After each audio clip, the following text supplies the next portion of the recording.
On se presse pour la voir. Seabat Tuncel, députée kurde, est une des rescapées des élections turques.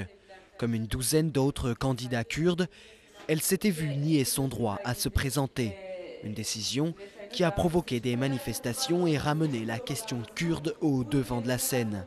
Le Conseil électoral l'a finalement autorisée. C'était une décision politique.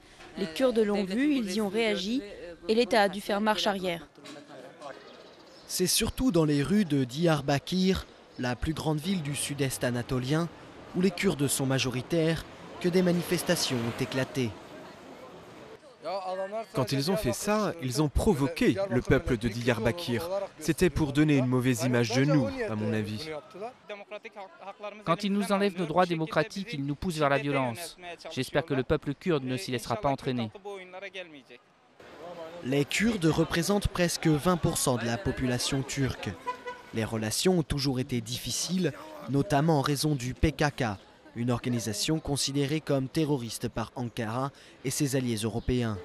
En 2009, le Premier ministre sortant, Erdogan, avait parlé d'une ouverture, mais depuis, il a changé de registre, de quoi satisfaire la droite nationaliste.